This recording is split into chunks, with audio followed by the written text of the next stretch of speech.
अस्सलामुअलैकुम जी हाल है दोस्तों, ठीक ठाक हो? सुनाओ की हाल चाल, की करी जा रहे हो? तुसीं देख रहे मेरा यूट्यूब चैनल हाफिज़ अबूबकर व्लॉग। तो अज असी जाना दरवाज़ा लगान, तो असी लैना है हार्डवेयर। ये हार्डवेयर की दुकान है, हाचा रफीक मुगल की दुकान पर बैठे हैं। तो असी तुसीं देख सकते हो इन्होंने को सारी वैरायटी दस्तियाब है। इन्हों का बेटा है। असी आ समान लिया जी, रंग पेंट हर शै इन्हों को दस्तियाब है। हर चीज़ तुहानूं मिल सकती है, मंजे के समान तुहानूं मिल सकते हैं,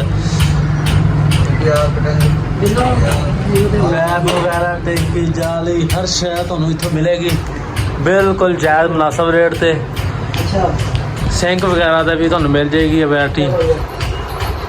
इलैक्ट्रीशियन का समान भी थोड़ा बहुत रखा हुआ है इन्होंने, पेच काबले हर चीज़ दस्तियाब है। तुसीं दुकान देख सकते हैं जी। तो बाकी मिलने उत्थे जाके दरवाज़ा जितना असी लिया रख, तो चले असी हुण अगले चक। लो जी असी हुण निकले अपनी दुकान तो। होर जी चाचू की हाल, ठीक ठाक हो? और सुनाओ, चाय पानी हो जाए? चलो अल्लाह खैर करे। लो जी ये दरवाज़ा उस्ताद जी है तकरीबन 10,000 रुपये फिटिंग करके हर शै मुकम्मल। लो जी असी जा रहे हैं जी बिल्कुल हम दरवाज़ा फिटिंग करन छत्ती चक के साढ़े नाल ही है जी। तो पहुँच के थोड़े नाल गल करते हैं, बिच थोड़ी थोड़ी वीडियो बनावांगा। तो यह दरवाज़ा भी गया। चलो ठीक है जी, असी जाके तुहानूं वीडियो दिखावांगे बाकी कितना दरवाज़ा लगता, की हिसाब किताब हुंदा है, तो लैके जाना कितना मुश्किल है। हाँ जी सर जी, तुसीं देख सकते हो कि गंदा बिल्कुल पक चुकी है, इसकी कटाई वगैरह शुरू हो चुकी है। तो भरियां वगैरह पाई जा रहे हैं, रैपर फड़ा दिता है, भरियां वगैरह पा रहे हैं हुण। तो 5-7 दिन का वक्फा रख के मुड़ के इन्होंने जनाबी थ्रैशर से गा देनी है। तू यार इंज स्टाइल मार ला, कोई रौला नहीं है। तो असी खड़े राह क्योंकि क्रॉस करना सी ट्रैली सी मगर, तो असी कहा चलो साइड से खड़े हो जाइए, की पता होंदा कई बारी बचते बंदा तां भी लग जाता होंदा। तो माशाल्लाह खाली कढ़ रहे हैं। हाँ ओ साढ़े वीर भाई मेहनत करन रहे हैं माशाल्लाह। हाँ हाँ ए चौधरी साहब साढ़े बड़े अच्छे दोस्त ने,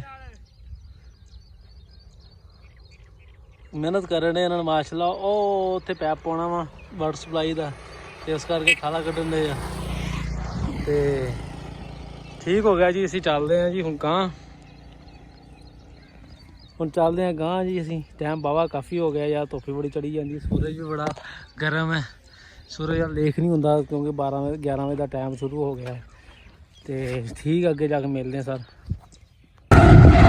लो जी हुण वाढियां शुरू हो चुकिया है, तो जिथे देखो तुहाडी नज़र जाएगी तुहानूं वाढियां पईयां नज़र आउणगियां, गंदम पई नज़र आएगी क्योंकि गंदम बिल्कुल पक चुकी है। तो हुण इन्हां दी कटाई वगैरह शुरू हो गई है। तो आने वाले वक्त के आने वाले दिनों के दिनों के बिल्कुल कटाई शुरू हो जानी है। तो इन्होंने गाना शुरू कर देना है। देख सकते हो कि कितना प्यारा मौसम है। रात बावा बदल रहे हैं, तो बिजली भी गई रही है सारी रात कटाई का। थ्रैशर कई रैपर कई की लगा रहे हैं। लो जी दोस्तों असी पहुँच गए पेट्रोल पंप से पेट्रोल पवान, क्योंकि साड़ी गड्डी के पेट्रोल मुक गया राह के, इन्हें बड़ा तंग किया है। तो पेट्रोल का अज रेट है जी 257 रुपये 92 पैसे, बड़ा रेट है जी। गरीब बंदा हम पेट्रोल पवावे कि रोटी खावे किधर जावे। तो साढ़े पिंड का मुंडा ही माशाल्लाह अज अच्छा। लो जी पेट्रोल पवा ली असी गड्डी च। सही सही है। और सुना सही जा रहा ना?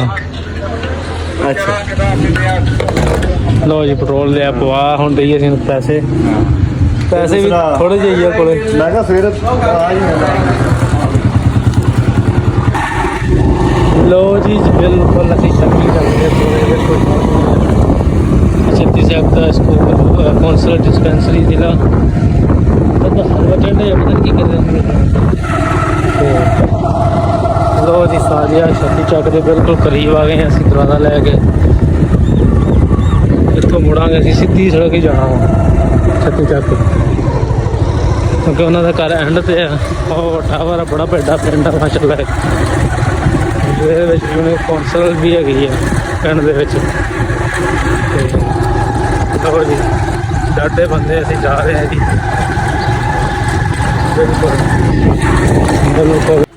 ਲਓ ਜੀ ਦਰਵਾਜ਼ਾ ਦਿੱਤਾ ਸੀ ਦਰਖਤ ਤੇ ਅਸੀਂ ਅੱਜ ਇੱਥੇ ਦਰਵਾਜ਼ਾ ਲਗਾਉਣਾ ਸੀ। ਅਸੀਂ ਉੱਥੇ ਪਹੁੰਚ ਗਏ ਹਾਂ।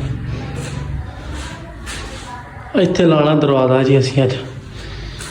ਤੇ ਮਿਲਦੇ ਹਾਂ ਤੁਹਾਨੂੰ ਦਰਵਾਜ਼ਾ ਥੋੜ੍ਹਾ ਥੋੜ੍ਹਾ ਲਾ ਕੇ ਨਾਲ ਬਣਾਵਾਂਗੇ ਦਰਵਾਜ਼ਾ ਜੀ ਤਾਂ ਰੱਖ ਤੇ ਫਿਰ ਮਿਲਦੇ ਹਾਂ ਇਨਸ਼ਾਅੱਲਾ। ਲੋ ਜੀ ਅਸੀਂ ਹੁਣ ਦਰਵਾਜ਼ਾ ਲਗਾ ਲਿਆ ਜੀ ਬਿਲਕੁਲ। ਤੇ ਹੁਣ ਅਸੀਂ ਪਾ ਰਹੇ ਐਲਫੀ ਵਗੈਰਾ। ਦਰਵਾਜ਼ਾ ਐ ਮੁਕੰਮਲ ਫਿਟਿੰਗ ਕਰਤੀ ਹੈ ਤੇ ਸਾਰੇ ਐਲਫੀ ਪਾਉਣੀ ਹੈ ਇਹਦੇ ਤਾਂ ਕਿ ਥੱਲੇ ਲਿਫੇ ਨਾ, ਕੋਈ ਮਸਲਾ ਮਸਾਇਲ ਨਾ ਬਣੇ ਦਰਵਾਜ਼ੇ ਨੂੰ। ਤੇ ਤੁਸੀਂ ਵੀ ਦਰਵਾਜ਼ੇ ਲਗਾਉਣੇ ਆ ਤੇ ਤੁਸੀਂ ਮੇਰੇ ਨਾਲ ਰਾਬਤਾ ਕਰਿਓ ਤੇ ਮੈਂ ਤੁਹਾਨੂੰ ਨੰਬਰ ਵੀ ਨੀਚੇ ਦੇ ਦਿੰਦਾ ਵਾ।